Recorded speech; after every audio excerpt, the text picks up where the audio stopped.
I'm very happy to introduce Oliver Lopez. He is a 3-time speaker at the Global Sales and Marketing event Inbound in Boston. He's delivered keynotes at the largest sales event in Sweden, the Sales Conference, and he's held workshops and delivered talks to many of the largest companies in the Nordics. His in-depth knowledge of marketing and sales is invaluable in a time when more and more businesses are having difficulty in combining the two. Oliver explains how these two relate to one another in concrete and easy-to-grasp terms. He recently released his book, Sell, Value, or Die, and his talk will focus on the content around that book. So, without further ado, Oliver. Thank you. So we're good. Can everybody hear me? Good? Okay, so we're a bit ahead of schedule. I don't know if it's good or bad. Can I steal maybe another 5 minutes then? Of course. Good. How many of you have are clients or have met with me before or had discussions with me before? I see a few faces I've seen before. Good. How many of you in the audience are in sales today? And this is always a really good question to ask, because the ones of you who are not in sales, what do you do? What are your titles? If you're not selling, what are you doing then? Anyone? Aren't we really isn't everybody selling? In one or another way? The thing is, the change we've been seeing for the last maybe 5, 6, 7, or 10 years is the alignment between marketing and sales. Everybody's talking about this. I've been thinking more and more, maybe we shouldn't align sales and marketing exactly as much as we want to. I've met a lot of salespeople, a lot of marketers, and aligning like 100%, it's going to be a challenge because we live in different worlds, we have different objectives. However, we should use the best of each department to be able to meet the client where the client is and help them to make a good decision, because today it's all about making a decision when you're buying something. And you want to have somebody supporting you when you're looking to make a good decision. Because the title of my book was supposed to be The Customer is Always Wrong. Unfortunately, there is already a Swedish book called The Customer is Always Wrong. So I couldn't take that one. But I'm still totally convinced that the customer, most of the times, actually they don't have the broader picture. They need somebody to help them to make a thorough and well thought through decision. So the agenda for my talk today is going to be the new sales process, how to identify your best prospects and potential clients, and I'm going to talk about value. The ones of you who've listened to me before know that I thrive for value. If you don't provide enough value to your clients, you're going to be a product pushing sales rep, discounting and trying to get every single deal with every single client because you need to make your quota. You're in Q4, which is something you can all relate to, I guess. The best sales reps are the ones that actually can support the client, build a lot of value, even though they really need to close the deal. So the first one, the new sales process. Most of you, I think, have heard about inbound marketing and content marketing and the fact that the client does a lot of research. They have all the answers. They can find out what they need to buy by themselves, which is not true. Because inbound all the way, the challenge with this is that we're moving into a time where automation is taking over too much. Like, I guess most of you have received a bunch of emails, not very personalized. Well, they're supposed to be personalized, but you know that there's a machine behind it. Like, automation overflow is a runner-up to content overflow. Content overflow is everybody's blogging, everybody's pushing out articles, LinkedIn stuff, and most of it is really, really bad. And most of it is really inside out. From me as a seller to you as a client. I want to talk about my product and what I do, and I really don't care what you think, because hopefully you'll buy anyway. Because I'm shooting at every single company in Sweden. So I don't have a defined market. The fact is, prospects actually want to talk to salespeople. There are a lot of research, like reports and research, backing up the fact that The clients, like they've tried to Google stuff for a few years. Selling companies have tried to apply inbound marketing. It all comes to show at the end that the client doesn't know what she needs. She needs to talk to somebody. She needs a human being in the other end. We can automate a lot of stuff, but eventually we need to have an event, a meeting where we can be face to face and talk to one another. Ask questions, get answers, have a dialogue, not a monologue. And we actually, as salespeople, we need to find the phone again and pick it up and make a call to the client. Because inbound is a really big threat for salespeople. Because as a sales rep, I can say, hey, everything's on our website, client is Googling stuff, when they need to buy something, they're going to give me a call. But they won't. Or they're going to give you a call with questions regarding discounting, or they're going to buy the wrong product from one of your competitors because they don't know what they need. If we can pick up the phone and have a 5-minute conversation with a potential buyer, we can achieve so much more than like 25 emails.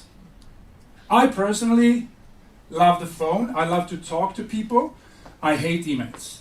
Some of my clients love emails. I recently had a negotiation with a client, and he sent a lot of emails, long emails with a lot of information, and every single time I gave him a call, I had a dialogue on the phone when he was in his car, early in the morning or late in the afternoon, because I wanted to discuss the content of the emails, and I wanted to have a joint understanding of what we're actually saying to one another. Because an email can be like interpreted in different ways, and most of the time, wrong. So the new sales process, it's really not new anymore. This is from HubSpot. They call sales the new way of selling, inbound sales, and they have connected this to inbound marketing.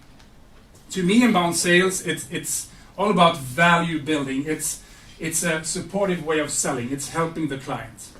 And this picture here shows the traditional inbound way for a stranger to convert into a lead, to a qualified lead, into sales opportunity, and eventually into a client. Where most of us go wrong is between lead and qualified lead. How many of you have had discussions internally today regarding MQLs, SQLs, opportunities? How many are discussing this today in your organizations? Hands up. MQLs, SQLs. Okay, so for the ones of you who don't, this is a traditional inbound way of qualifying leads. So marketing qualified leads means basically that somebody's been doing a lot of stuff on your website. They've been doing a lot of research. They've been clicking on stuff, filling out forms, attending webinars, and they become qualified. Now, what happens is that when we try to send these leads over to the sales department, most of them are really crappy leads because they are not really qualified. So sales qualified leads is when a marketing qualified lead converts into something we salespeople actually want to work with. So a question I normally, I often ask salespeople is, what kind of a lead would make you drop every single meeting, dialogue you're having with prospects today and just focus on this one? What would that look like? And that question is normally not a question marketing people ask you, because they generate MQLs and they have a goal of maybe 50 MQLs. Check, I've done my work, go close the deals.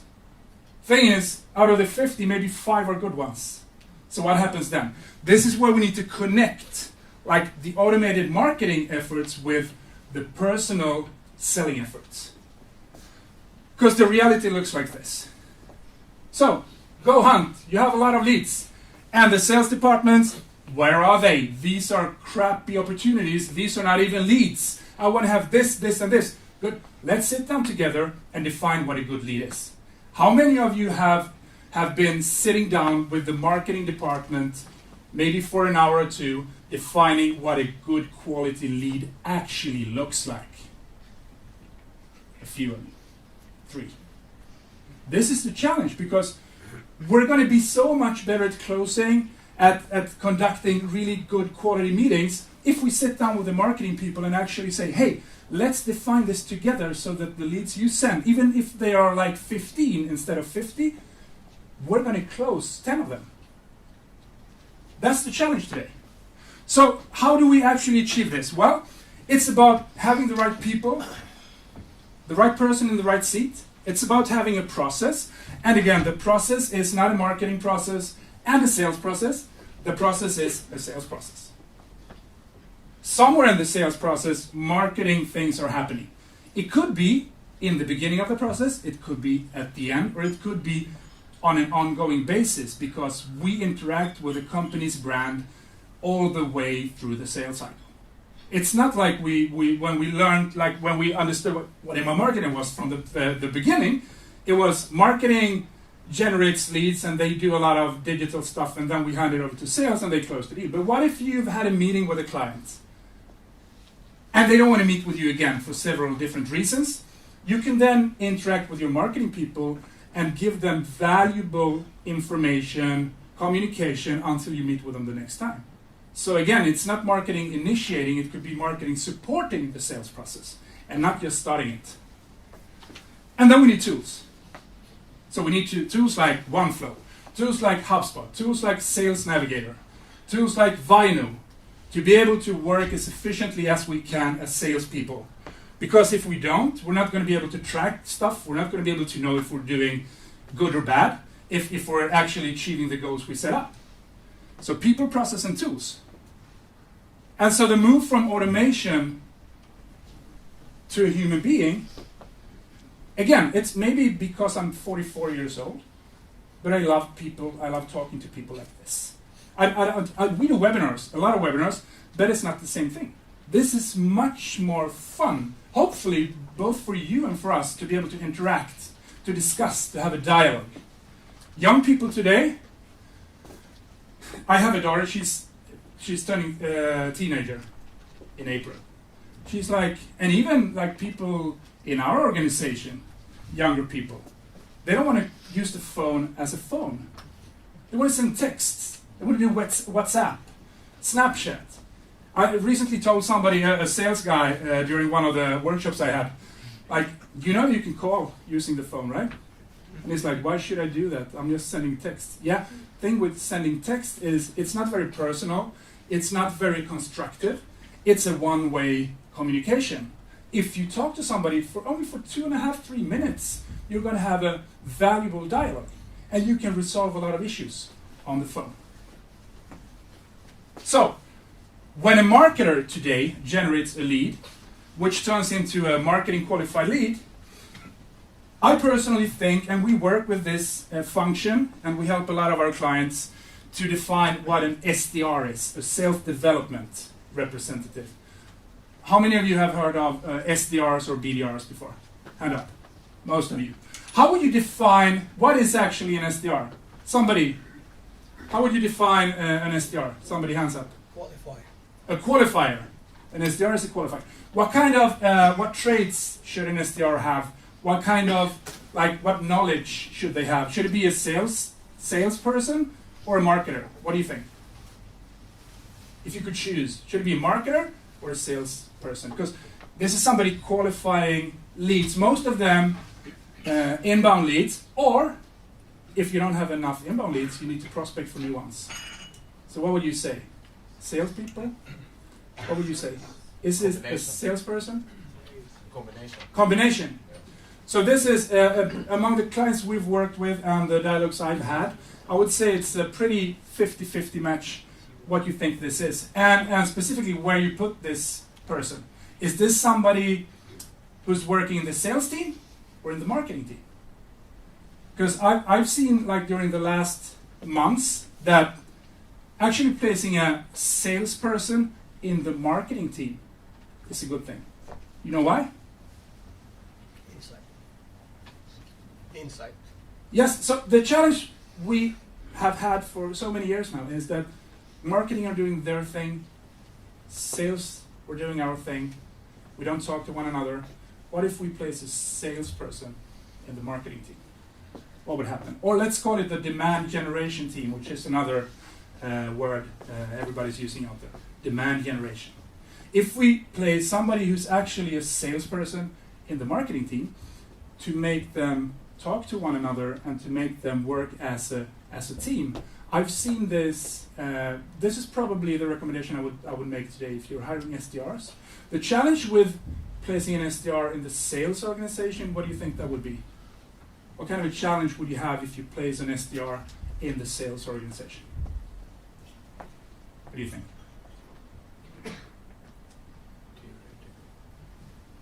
Theoretical. What do you mean by that? He is by the books. He's not in the reality. The salespeople are always close to the market. Okay. So if you place an SDR with the salespeople, okay. They cannot communicate in the right level. Because So exactly. Yeah. And this is another misunderstanding. I would like to point out that an SDR is a junior inside salesperson. I don't think that. I think the SDR and the BDR is probably the most valuable person you can have in your sales organization today. If you're doing inbound. If you have a website where people are actually finding valuable stuff. So an SDR placed in a sales organization, the challenge is that the sales manager, the sales director sees this as a sales operation function where you dump all of the crap none of the salespeople want to do in the and let the SDR do this. Junior person, maybe not very well paid. Let him prospect. Let's find phone numbers for everybody. Let's do clean the data, and we'll do the selling in the sales department. So that's a challenge. So let's say that you now have a process defined. A sales process where everybody works together in marketing and sales. How do you decide which company you want to focus on? Who are your target companies, your ideal customer profiles? This is another big challenge I'm seeing. The fact that we're trying to chase every single client who shows us any amount of interest at all. That's wrong as well, because what is wrong with chasing basically every single client out there? What does that make us as a seller? What do you think? If we chase everybody, what would you say? Why is that a bad thing? I mean, priorities, and maybe we can deliver value to them and they will be satisfied in the long run. I mean, because if you're trying to reach everybody, if you have a really good product or offering to a specific type of client, if you're trying to sell to everybody, you're not going to be as relevant to the other potential buyers, which makes them, they won't see the value you provide because you're doing the same thing for everybody. This is where, like the industry of the clients, the revenue, the culture, the last bullet. I guess most of us have really bad clients and a few good ones. I had a dialogue last week where we have a few really good examples on both ends. And I received, actually same evening, 2 emails from the 2 different clients. One made me really happy. They told me they just wanted to tell us that they're so happy with everything we're doing and they're super satisfied with our delivery. And then I got another one from a really, really demanding client who don't pay us nearly as much as the other client does, but they suck a lot of energy, like 80-20. Classical Pareto rule, 80% of the revenue comes from 20% of the clients. So why not focus on the 20% to actually give you the best revenue and the best feeling where you can work as a team and have really good and nice clients who you really want to invite to events and do stuff with. So fire your clients before they fire you. That's one of the best takeaways today. Find out who your bad clients are. Fire them before they fire you. Because you're valuable. Why should they buy stuff from you if they can do it by themselves? And if they don't appreciate what you do, maybe because you're expensive, maybe you should fire them and find clients who actually can pay. So in communication today, in the new sales process, I normally talk about 3 different things. So the first one is, who is the client? Who am I actually trying to reach right now? For us, it could be a sales manager, could be a marketing manager, it could be a CEO, could be an owner of a company if it's a smaller company, a board member. We have several. When I know who I'm trying to reach, I can then focus on the journey this client is going through. And every single buying journey goes through a few different steps. The first one is the one I call insights. So the first one is, hey, I want to buy a CRM system. So happens that we sell HubSpot CRM. You might know this already. We want to buy HubSpot CRM. Good. What are you going to use it for? I want to register a lot of information and data, and I want to do yada yada. Okay, so why don't you go for now? Even though HubSpot has a free CRM, but let's say I'm selling Salesforce, I would say, why do you want to pay a lot of money for a CRM when you just want to make it an advanced Excel sheet? You don't have a complex sales process. You don't have a lot of products. You don't have the challenges most of the Salesforce customers have. Why would you invest money in this? And they can't really answer because somebody told them, I should buy this product because it seems to be a cool product. But if you don't know how to use it, you need to have somebody telling you, actually, you know what? And the best thing a value-building salesperson can do is, hey, I think you should go to our competitors down the street. It's actually free. And I think you're going to have a lot of benefit from the free version. When and if you grow and start selling more complex products, please come back, visit us, and then we can work together. That is helping, supporting, and making the right choice for the customer. What do you think about, in terms of selling, what do you think about challenging your clients? How many times have you actually been in a room with a client in a meeting where things become really awkward? How many of you have been in those situations? What do you feel about that? What kind of feeling do you actually have when you're like, they're starting to be a bit annoyed, a bit angry with you, but they know you're right? What does that mean? How does that make you feel? Good? Bad? Good. Good? Why does it make you feel good? Because you know you're advising them to do the right thing instead of pushing your own agenda. That's right.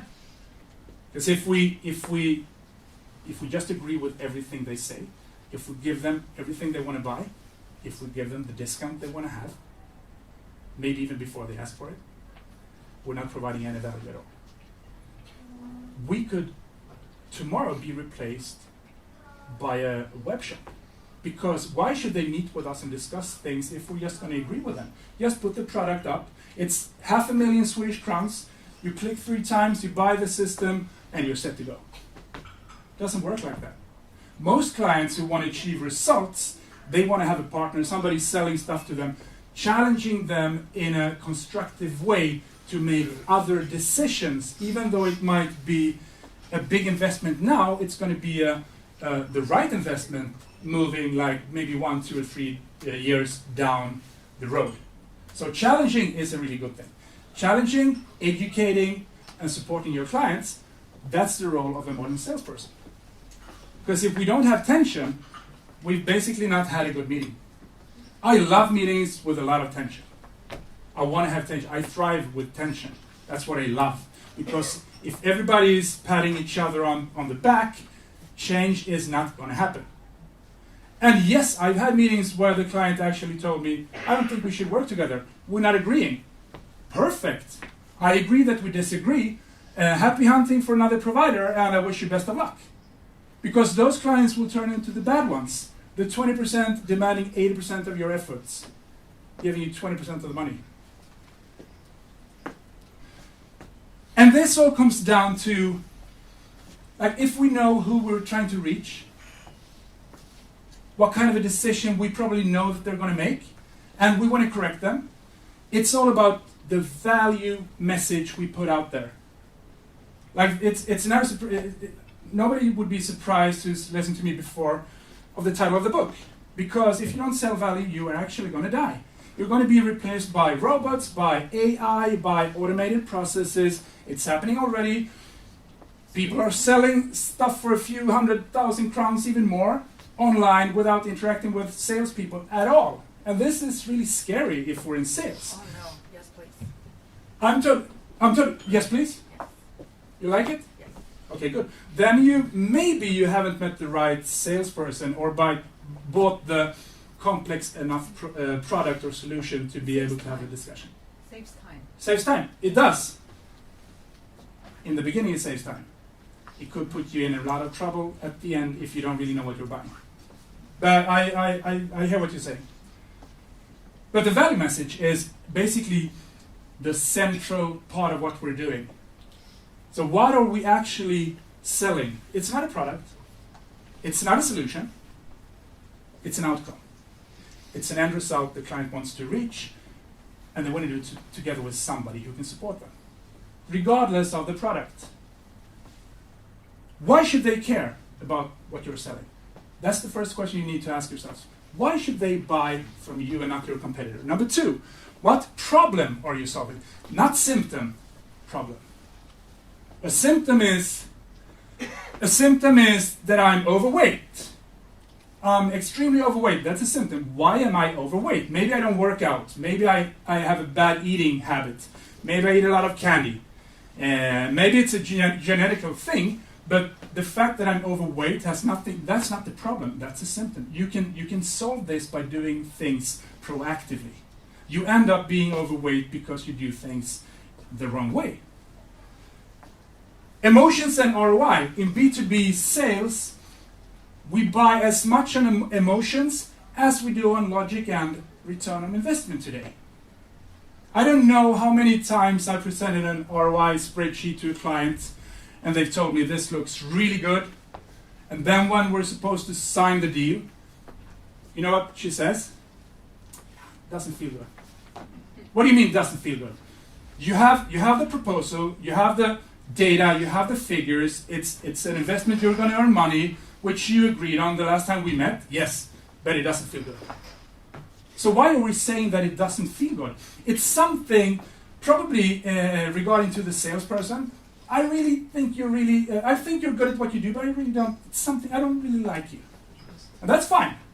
It could be that you're a bit too challenging, where you have a personality the buyer doesn't like, so send in another seller or another person from your company to initiate the dialogue. But I mean, emotions, I would say 70% of the buying criteria are emotions. So I like to talk about the tumble dryer. So the tumble dryer is you take your client, you throw them into a tumble dryer, you push the button, and when they get out of the tumble dryer, they're like, oh my God, I thought this was a simple buy.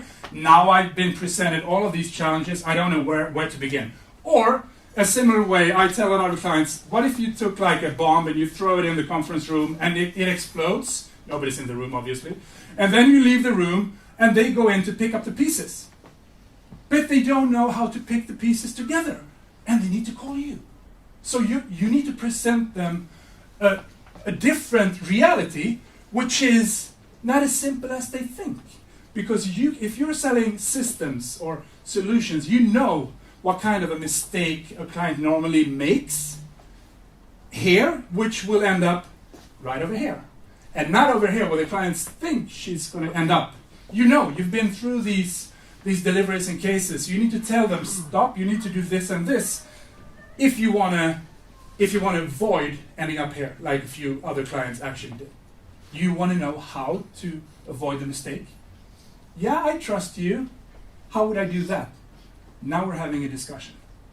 And now this is where we can lead them in a different direction. Again, without talking about product, without talking about solution. It's like a bad date. You have a date, you meet with somebody the first time. I don't swipe, I've never swiped. That was after my time, I have family and kids and stuff, but I've heard you need to swipe in different directions, left or right. What if you meet with somebody the first time and that person talks about himself, his new job, his car, his career, his vacation, his family, everything he or she, it's often a he, everything he does. Would you meet with him again? No. So I'll give you an example. Let's say that you've been to a party and like Monday, Tuesday you meet with your friends and somebody tells you, hey, did you talk to Erik, Johan's friend? Yeah. Really interesting, really nice guy. How does he know Johan? I really don't know. What does he work with? I don't know. When did he leave? I don't know. Do we know anything about him? No. Why did we actually love the guy if we know nothing about him? What do you think? Because he listened to you. He asked you a lot of questions. He made you talk all the time about yourself. We love talking about ourselves. Most of us do. He asked a lot of questions. He listened actively. And he seemed like a nice guy. We found out nothing about him, but he actually brought you a lot of value. You would call him regardless of what he's selling, because he's a nice guy. It's that simple. But when we're selling, it's not that simple, because we have our salary, our commission, a quota, we have pressure from the company, and we need to close deals. So we become the product pushing salesperson, which is no good for anyone. So this one is like if you would compose your own value message, how would that sound?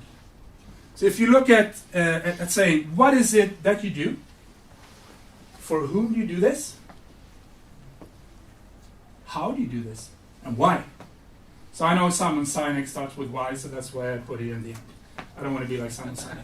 He's too big of a big shot for me, so I turn it around. No, but basically it's like, what are we offering? It's a product or a solution? No, it's an outcome. Who's the client? Ideal customer profile. How do we do this? How do we deliver the results?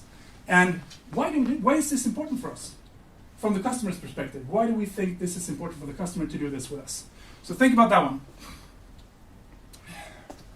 So I'm going to end up with, most of us are in sales here, but how can we actually use marketing when selling? Well, there is one thing in marketing, there are different things marketers do well. But let's focus on one of the most important things. Do you know who these guys are? Yes. Who's the first one? Gary V.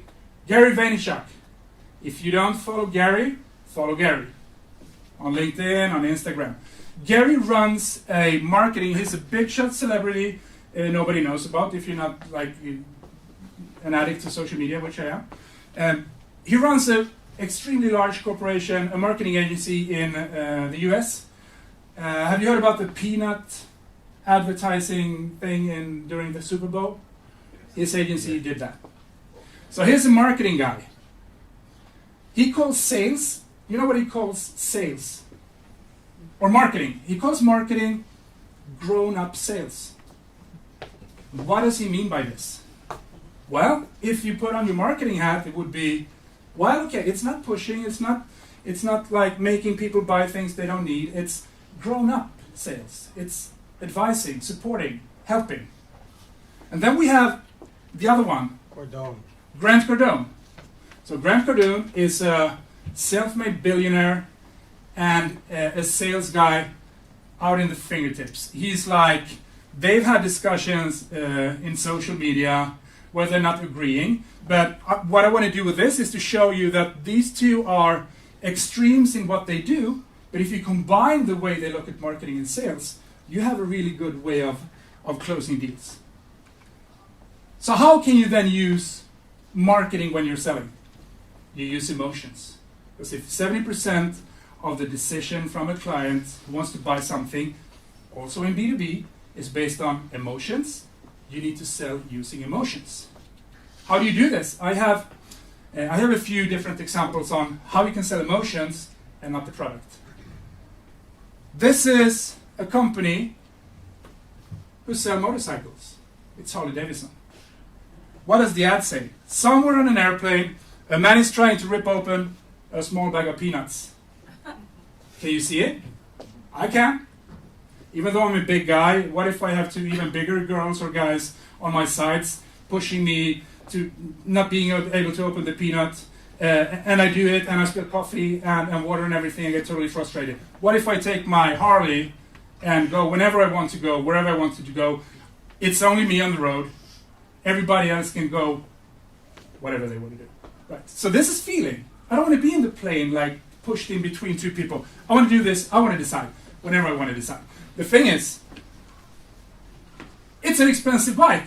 But hey, regrets cost a lot more. Like, it's very expensive, but what if I'm 75 years old sitting there and thinking, I should have bought the Harley when I was 50. I deserve that. I regret not doing this. That is emotions. You're going to buy, or as I did when I turned, actually not 40, I turned 39, some kind of an excuse. I bought a sporty car. Not because I wanted to feel younger, but I understood that I wouldn't look younger, but I wanted to feel younger. I had it for I have 2 kids. I have another one coming, so I'm going to have 3 kids. I wanted to feel like the freedom with a sporty car. I had it for 6 months, and then I sold it. Not practical. Not fun anymore. It was fun for 3 months, and then I got rid of it because it wasn't practical. Still, I bought it. Like people, like men in their 50s buy Porsche or other sport cars because they want to feel young and they want to feel the freedom. This is another one. This is unbelievable if you think about it. Revlon. Okay, so nobody in the right state of mind thinks that putting cosmetics or chemicals in your face will make you younger, right? Men or women. So they do not sell cosmetics or chemicals in the store. What do they actually sell? What is it we're buying? We're not buying cosmetics, we're buying hope. And this is the founder of Revlon who actually said, this is the marketing message we have. We don't sell cosmetics. We make cosmetics out of oily, really bad things, but then we sell hope. Because if there's hope, we'll buy anything.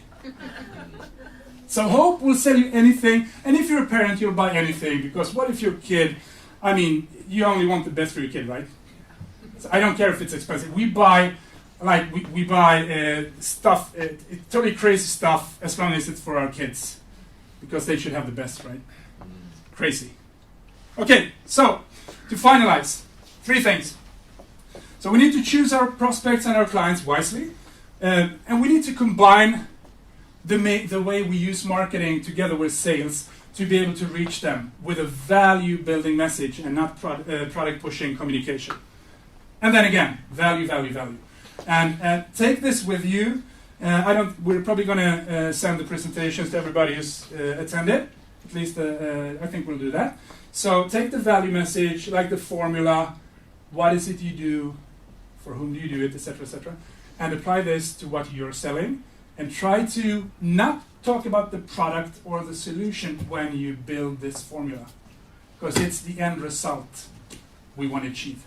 So, with no further ado, I'm going to hand over to the next speaker. And if you want to reach Struct Sales or myself, I also have a podcast where I do, together with a guy called Mikael Alpov. So we do every bi-weekly, we have a new episode. My episodes are about sales and marketing, and he's focusing on productivity, leadership, and personal efficiency. I'm done. Thank you.